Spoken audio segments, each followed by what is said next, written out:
And our closing was a breeze. And we did the inspection, the home inspection and everything, right? Like totally normal behavior. 3 days before closing, a city inspector drives by and they're like, oh, I don't remember that house looking like that. In the gutting, the seller had not pulled a single permit. Oh, no. Yeah.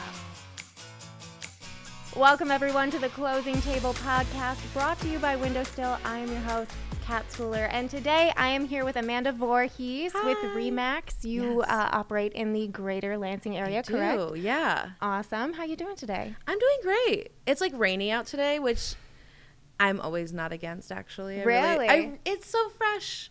It's so pretty. And like it's spring and like getting to be not so, it wasn't that cold this winter. But anyway. Yeah, no, Michigan is like special when it rains because then it's like refreshing and it so smells really green. nice. I've lived other places like, not differentiated Atlanta, love Atlanta, but it's not the same when it rains. It's so humid. It's just super humid there anyway, which is impressive, like coming from Michigan and how humid it can be here. But like it's only during the summers. Yeah. Right? Yeah. So let's get started with how you got started in real estate. I always kind of toyed with the idea of doing real estate. And then when I almost did like way back in like 2009. Ooh, would have been a tough time. It would have been a tough time, but I was so young that it was like, this might be a good time, right? So, but I chose not to. And then we bought another house.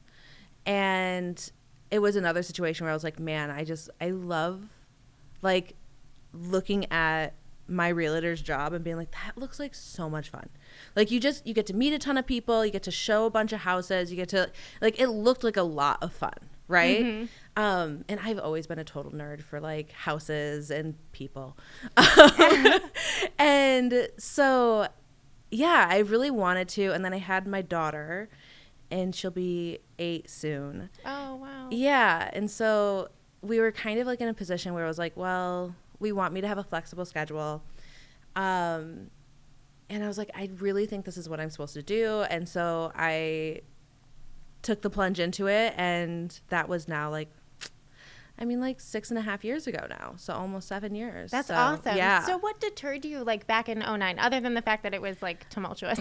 Honestly, I think at the time it would have still been a good choice, because my logic was that, like, for one thing, if I can make it through here, like, I can make it through anything. Right. The other idea I had was that when the market picks up again, because I had full confidence it would, then I would be in a position to already have a business established. And I think all that was really wise.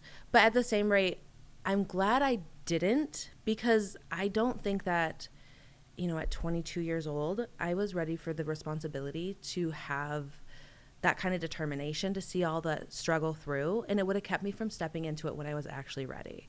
So yeah. I feel that. I think there are so many things like I thought maybe I was ready for in my early 20s, and you just don't know that I wasn't. Absolutely. Yeah, you just don't know. And that's one of the great things about getting older, is having so much more self-awareness just through like life experiences and everything. And so I think 22-year-old me she would have done her best, and I think she would have done a good job when she had the opportunity, but waiting for the opportunity would have been too discouraging. Right? That's real, because there's a lot of ups and downs in this industry. Yeah, there really are. How do you navigate them? I mean, other than just kind of having more life experience? Well, talking to my husband a lot. Like, honestly, like, I took a hard pause during the pandemic, and like a year before that, I had my son, right? So I was already like pretty paused on like just, having 2 little kids, a baby and a little kid, a baby and another baby. Yeah.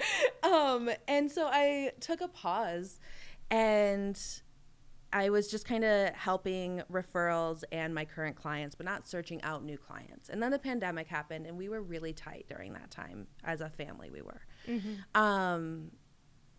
And so like what stunk was like watching everyone else selling like bananas, right? Right.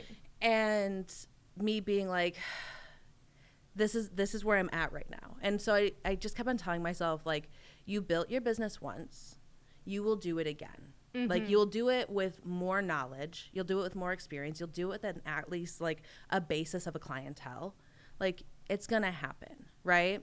And so that's what's really like pushed me from like weathering the ups and downs, was just knowing that like I've done this once, I'm doing it again, and it's going to be okay. Right. Like just continue to show up, continue to do the work, continue to follow up with people, you know, and just having faith that like the proof will be in the pudding, right? I'm just currently making the pudding, right? That's such good advice, because if you did it once, you can. And absolutely. I'm sure it was easier the second time. It's so far, honestly, like the first time the market was at such a place that, because like I stepped in, gosh, it would have been like 2017, like July. And I stepped in at a time that like the market was really starting to click up, right? And right now the market is kind of settling, right? It's kind of at this like flat line. We don't have quite enough on the market, you know, all this, there's different struggles, right? And so when I had a lot of like old classmates that like reached out to me at the time because they were looking for their houses, right? And so, but now I've sold their houses, you know, and now they're like, well, we really like our interest rate, so that's fair. But yeah, so like stepping in the first time honestly probably was easier. What I'm gathering from like my experience right now in the second time is that now I'm learning better foundations. Oh, cool. Yeah. So like I'm a very big like, how do I twist this thing that makes me feel like a negative way? How do I twist it to like, what am I gathering from this, right? And so like that'll probably happen a lot in this conversation. So like right now that's what I'm telling myself, like, yeah, you started in 2017 and just like, I'm selling houses, and everyone was like, let me find you. And then this time it's more like going to basics that I didn't learn. It's reaching out to clients. It's following through with leads. It's, you know, having more consistency that I didn't have to establish before. And I think that this is going to be such a great benefit to me in the future for longevity. And again, it just comes down to like, just going to keep doing the work. Just going to keep on doing it. It's going to work out. Everything's cool, you know? So that's where I'm at right now. So yeah, it's like when you first started, it was kind of such a feast that you could kind of get away without maybe doing certain things that you need to do now. Absolutely. And like there were, yes, that was when we were starting to see some scarcity on the market, but like there was so much more to show, right? So like if you had a hot client, you could show them more than one house in a day, right? Right. Where now it's like you're really piecing together like this might be a house they'd want to see, this might be a house they'd want to see, and you're really doing your best to like put together like more than one showing, you know, and like you kind of like you get to see someone, show them a house, and then you're like, well, I'm going to keep on looking for you, and you keep on sending them houses, and eventually you get to show them another house, but it's 3 weeks later, you know, and it's just like it's a completely different market than when I first started, right?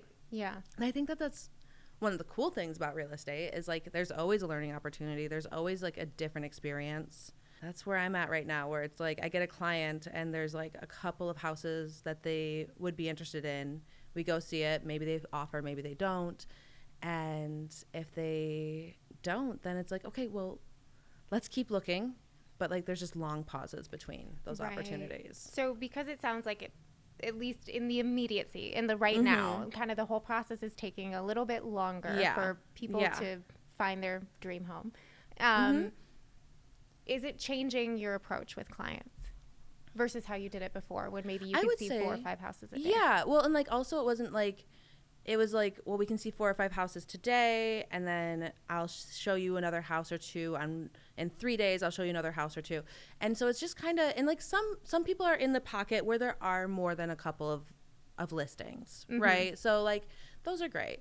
But I have a couple clients right now where it's like they're just in a pocket where there's just not much on the market. And so I would say that it has definitely changed the way I am approaching real estate. Before I was very strict to the criteria.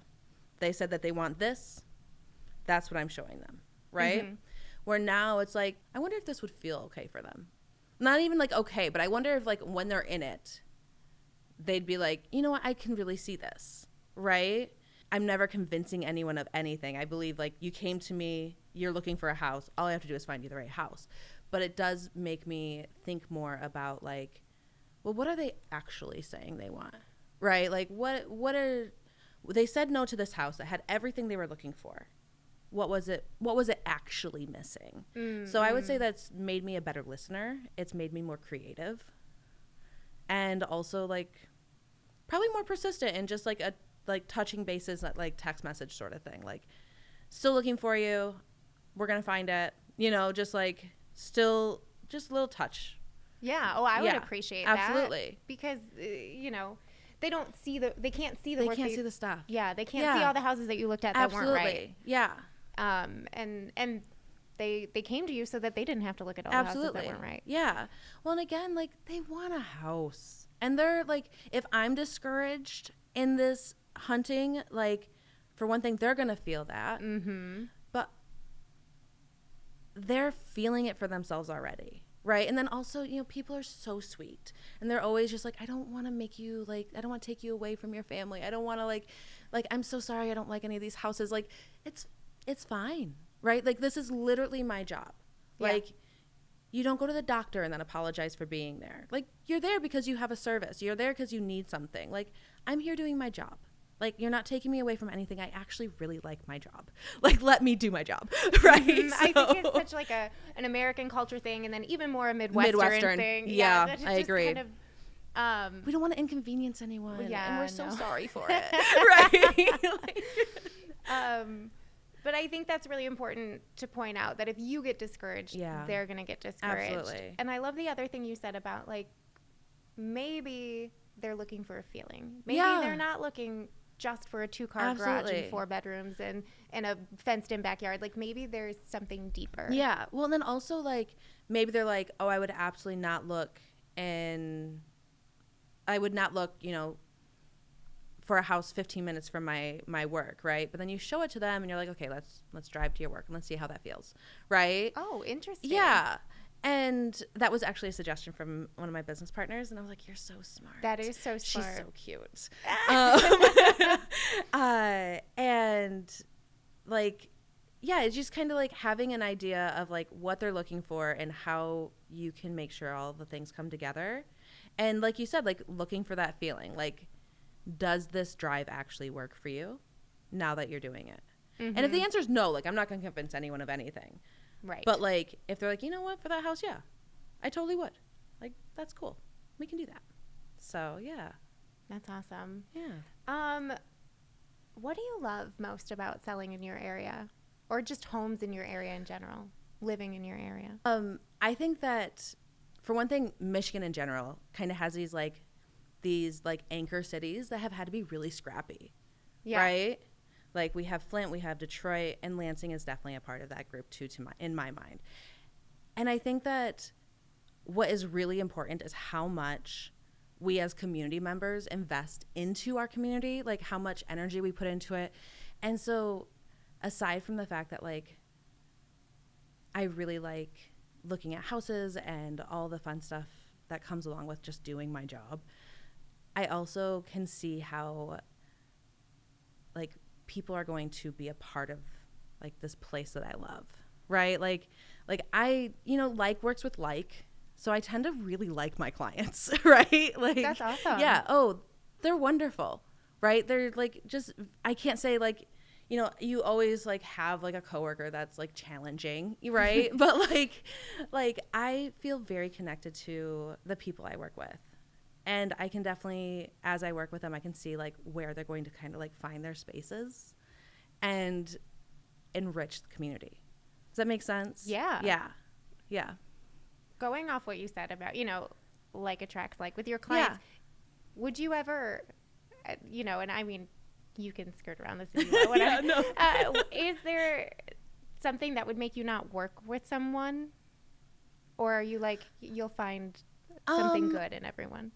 I mean, you definitely do your best to do that, but there are experiences that you have that you're like, I don't want to ever do that again, right? Yeah. I don't think that's something I can make. Like, it's not a decision I could make in like a first couple meetings, you know, colors start showing as you are with somebody, right? Mm-hmm.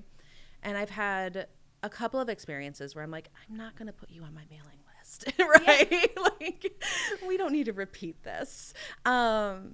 That's valid, but I think that's empowering for you in your business, and I think it's good for other people to hear too, because so often it's so easy. It can feel scarce. Yes, and as the buyer and the seller, it's so easy for that person to maybe not like their agent for whatever reason. Mm-hmm. Maybe they do something like they ghost them or something. You know, I've heard stories like that, and it's very easy for them to get on and write a little review, but you can't review your clients. You know, no. It's not like Uber. Yeah, exactly. Yeah, it's not reciprocal in that way. God, that'd be so weird. Well, I think it's kind of weird that Uber could review me, but whatever. And that's why I drive myself everywhere. Yeah, no, and like I think that it's important to understand that we don't just get paid by the hour. We also have a lot of energy we're putting into our clients, right? And some person that's not working to work with, right? Like, don't give them your energy. Put your energy into a different client. I'm not saying like while you're in the transaction, take care of them. Right. Be ethical, take care of them. I'm saying like in the follow-ups, if you still have a contract with them, do your job. Show up, do your job. But like in the follow-up, in, you know, putting together your mailing list and stuff like that, I'm not going to send out like reminders that I exist to somebody who I'm like, I'd rather you forget me. Right? I'd rather you find someone new. Right? Like let's break up, you know? Is that something you kind of came across in your business yourself to kind of protect your energy, or did you have someone mentor you that way? I have really incredible mentors.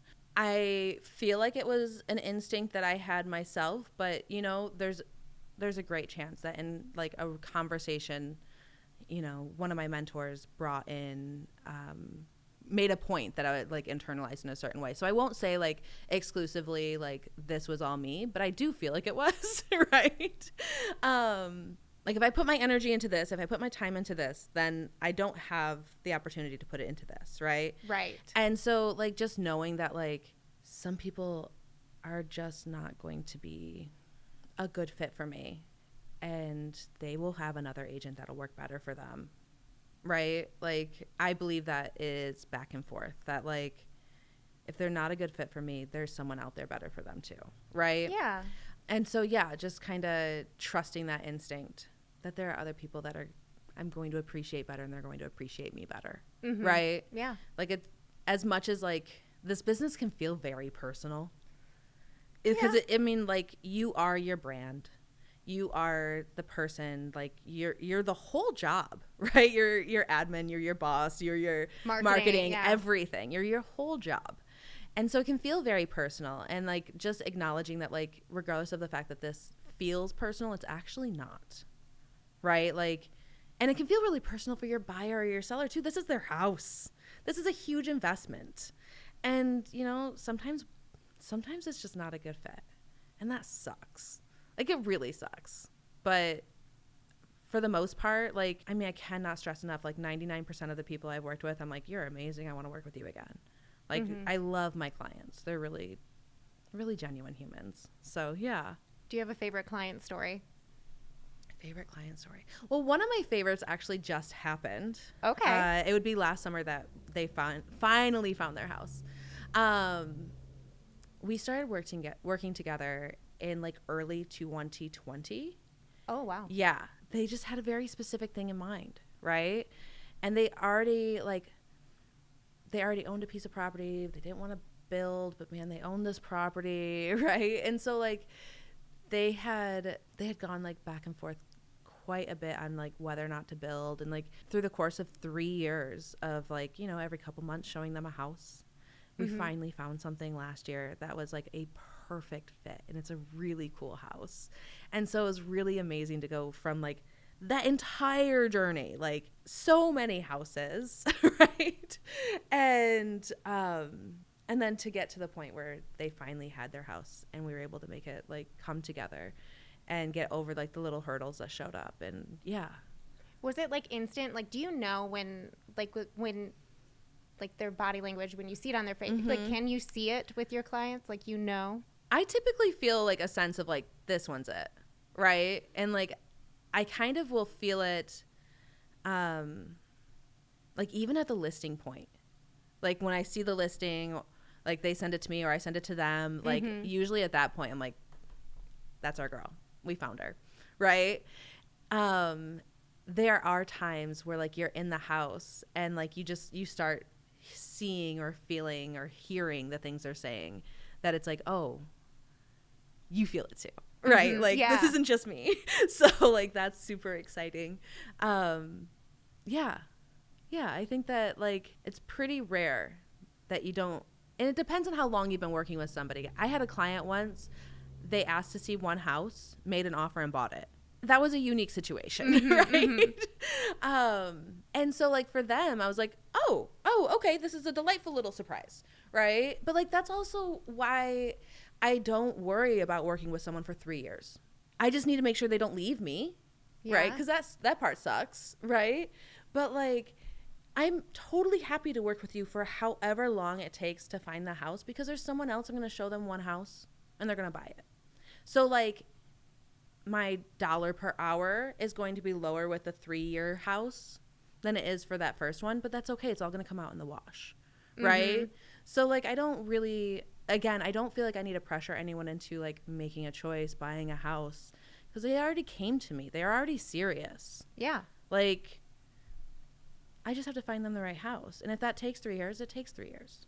Right. Like, it's okay. That's so cool. Yeah. I don't think I could take 3 years to make a decision. I'm probably more like in line with that person who like found the listing and I would buy it the same. Yeah. 100%. And like, I definitely am a very decisive person, but like, so are the people that like took so long to find. They were just decisive because they knew what they were looking for. Right. And like all the reasons they turned down the houses they didn't get, I'm like, yeah, that's valid. Like, I wouldn't buy this one either for that reason. It's okay. Right. Their perfect house wasn't on the market yet. Absolutely. It just took 3 years to get there. So it all comes out in the wash. It's all good. Right. Yeah. Yeah. Are there any like, or have you found like any like surprises along this journey? Things that you never would have expected to happen that have. You mean really, as far as transactions go, or just like weird things in houses? Oh, well, we can do weird things in houses, okay. But just like, yeah, anything you're like, I never thought I would be here in a good way, or a weird thing in a house way. Well, one of the things, this is one of my favorite stories to tell. Okay. The very first closing I was supposed to have was with a client, and had shown him a couple houses, and I saw a house that I was like, oh, he would love this, but I was like showing another client and they decided not to buy it, but for like, it had a giant yard and he really didn't want a big yard. He didn't want to keep up on it. And so I was like, I probably shouldn't show it to him because he has this giant yard. It was like an acre of mowed yard, right? Totally. And so I show it to him and he's like, I guess I'll get a big lawnmower. Like, let's get this house, right? And it was completely gutted and redone. Right. Okay. And there happened to be a city inspector that drove by it like 3 days before closing. And our closing was a breeze, right? Total breeze. And we did the inspection, the home inspection and everything, right? Like totally normal behavior. 3 days before closing, a city inspector drives by and they're like, oh, I don't remember that house looking like that. It turned out in the gutting, the seller had not pulled a single permit. Oh, no. Yeah. And so, like, they had to open walls. They had to, like, dig up posts. They added an addition on the house. And so, like, the city inspector is really, like, making an example of the situation. And, like, that's fine. That's his job, right? And my client, we were supposed to close in October. We did not close until mid-February. Right? And my client stuck through it. Like, there were I'm like, this is actually a good thing because now we have proof that everything is being done correctly. that everything's up to code. Like, this is actually a good thing for us. And the seller was definitely like, whatever it'll take to get him to stay. Like, you know, and so like, man, it took a lot of months. It took a lot of hardship. My buyer just was like so hardy about it, like really stuck with it.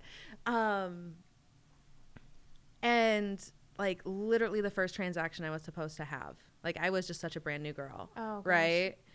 And we got to the closing table and we made it happen. And it was definitely like one of the most memorable like experiences. And now I'm very good at looking for permits. Right. It only takes one time. It only takes one time. That was a fun example to have. Like, were you really stressed? Oh, I was so stressed. I was so stressed. But like also like just kept on asking myself, like, what is the best way for me to take care of my client in this situation? Like, I know he wants this house. He doesn't want this house to fall apart on him. Like, what is the best thing for me to do for him? And so like just kind of every time I talked to the listing agent, who was incredibly seasoned, he's a big name in the area, and he was wonderful to work with. And so every time I'd talk to him and I'd be like, I will let my client know. I am sure he's going to want something in compensation. Like, this is getting really challenging. Yeah. Right. And so like then talking to my client and being like, what do you think is fair? What do you want to do? Do you want to think about this? Do you still want to go forward with this house? And he's like, yes, I want this house. And so like, yeah, just then going back to the listing agent and being like, this is what will keep him in the game. Right. And so it ended up, man, we fought tooth and nail. And we had problems with the financing and like, because obviously at that point, like we're keeping his credit, like his rate locked in because rates had risen at that point. Oh. So like all this stuff, like there's so many moving pieces in a sale anyway. And then now we have the home inspector coming in, getting the opportunity to do his job. Right. And we did the work. We got it done. Yeah, it was a lot. But yeah, that was like definitely, I was super stressed. But like ultimately it just kept on coming back to like, how can I make this right for my client? Right. Like he's really being put out for something he did not do. Right. Right. And like, what a blessing it happened before closing. Right. Oh my gosh. Because I can't imagine. That would have been his problem. And that would have like been such a bigger headache to then after closing go to the builder, the seller. It wasn't a builder. It was a seller. And have to be like, hey, make this right for me now. When right. It's all said and done. It's all harder. said and done. Yeah. So like there were so many things at the time I was really stressed about, but like just kept on coming back to like, this is happening before closing, which is amazing. And like, how can I just make sure that this is right for my client? So, yeah. So for people out there who want to make sure this doesn't happen to them, how can they do that? Oh, okay. Well, for one thing, look for your permit tags on all of your utilities if they're new and stuff like that. Know what needs a permit and what doesn't, right? So like a homeowner occupied has different requirements for what needs a permit and what doesn't, as opposed to someone who isn't homeowner occupied. Know your seller disclosure sheet. And what would be another thing? I would also, like, when you're in the home inspection stage, like, they should be checking permits going into those inspections. And so that would be like those things as well. Like just making sure that like you have your boxes and you've checked them. Right. Yeah. Gosh. Yeah. It was such a learning experience. But like, way to get it all out there man, up front. Right? You know? You're gonna start with all the hard stuff. You know what? Yeah. Well, and like again, like some transactions are a total breeze. Some you just like walk through. It's no big deal. And then other ones, it's like, man, I am working really hard for this one, you know? Like, I earned it. I earned every cent of that, right? Which I think is another reason why having an agent is so important. Yes. right? Like, and again, I was starting as a new agent with incredible mentors, and I stumbled into this problem. I just didn't know what I didn't know, right? And so I wasn't even like a normal brand new agent who didn't have, you know, 2 mentors with 25 plus years experience that were deeply invested in me. Like, they were active helping me all of the time. So like, it can happen. So yeah, I reach out to them a lot faster than I did back then. Oh yeah, So, and that's what you learn. That's the best thing you another learn. thing. You learn that like it's just a lot less. Yeah, There's no reason to struggle so hard. absolutely. And like again, like I am so much better from that experience, and they have so many more years on me, and they're willing and like so gracious to pass their information on to me. So yeah. Is there anything like they told you, like a tip and trick that you find yourself like constantly going back to? You're like, this is my nugget of knowledge, and if I didn't have this, I'd be really up a creek. No, there's so many like really helpful like ethos that have just kind of like been like it's like that question of like, did somebody tell you not to put your energy into those people that you don't want to anymore? It's one of those things where it's like, I don't know what has been braided into my DNA, right? Like they're so integrated in like weekly conversations of like what's going on, how to do things, stuff like that. Let me think on this. Okay, so how did you find them? Like, how did you know to like find these like gems of mentors? Well, okay, so I'm on the St. Sprague team, right? And Jennifer Sain sold me my house. And so when I was like, hey, Jen, I'm thinking about stepping into real estate, she's like, you should. Like, you would be fantastic at this. You should do this, and you should join my team. And so that's how I ended up with Jennifer and Mike. And so, yeah, I've been on their team ever since. I absolutely love them. It's like, kind of just luck. It just all happened. Absolutely. Yeah. And they are, like, aside from being completely invaluable as mentors, they are, like, people I really like. I really like them so much. They're wonderful people. So, yeah. Yeah. That's awesome. Yeah.